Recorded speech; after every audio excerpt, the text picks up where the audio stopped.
Good afternoon, children. Today I will teach you about second stage of labor. Tomorrow I will teach you about the first stage of labor. The second stage of labor definition. Second stage begins with full dilatation of the cervix, irrespective of the presence of rupture of the bag of membrane, and end with the expulsion of the fetus. जो second stage of labour होता है उसकी शुरुआत जो होती है उसकी जो शुरुआत होती है वो full dilatation of the cervix it is called the 10 centimetre वहाँ से स्टार्ट होती है और वहाँ पे जो वाटर बैग रहता है वो प्रेजेंस भी हो सकता है और रप्चर भी हो सकता है। एंड वो जो होता है सेकेंड स्टेज ऑफ लेबर, और ये जो एंड होता है सेकेंड स्टेज ऑफ लेबर वो फीटस के एक्सपल्शन के साथ एंड होता है। मतलब कि सेकेंड स्टेज ऑफ लेबर का जो लेबर का मतलब ये है कि it is started from full dilatation of the cervix and it is end in the expulsion of the fetus में ये एंड होता है।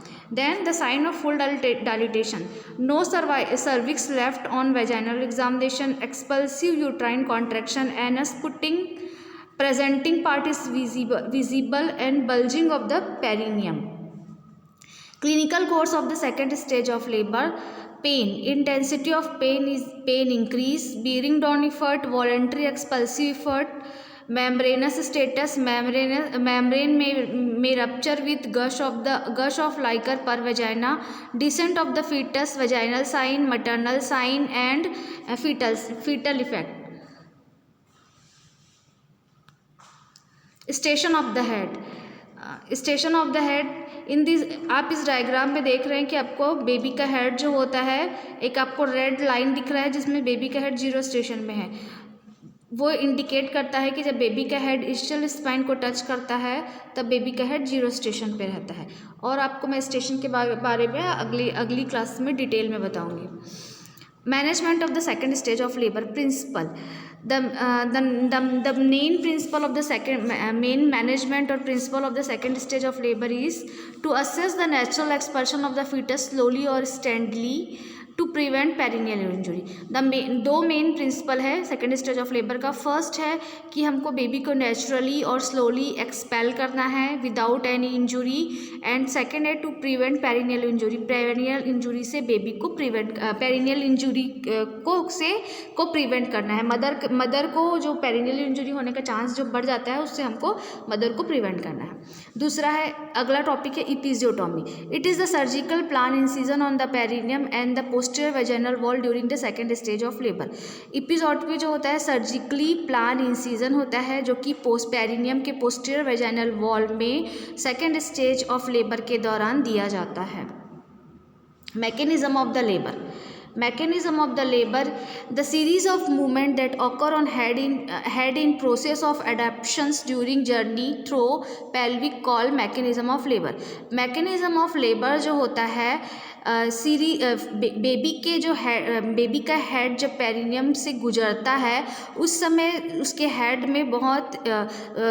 में जो भी मूवमेंट होता है या सीरीज ऑफ मूवमेंट होता है, इट इज़ कॉल्ड, इसी को हम जो बोलते हैं मैकेनिज्म ऑफ लेबर कहते हैं। मतलब कि जब बेबी का हेड पेल्विक ब्रिम से गुजरता है तब उसके हेड में जो भी मूवमेंट होता है, जो भी सीरीज ऑफ मूवमेंट होता है, इसी को ही हम मैकेनिज्म ऑफ लेबर कहते हैं। The step of mechanism of labour, first है there is 9 step of mechanism of labor. First, engagement, descent, flexion, internal rotation, crowning, extension, restitution, external rotation, and expulsion of the trunk.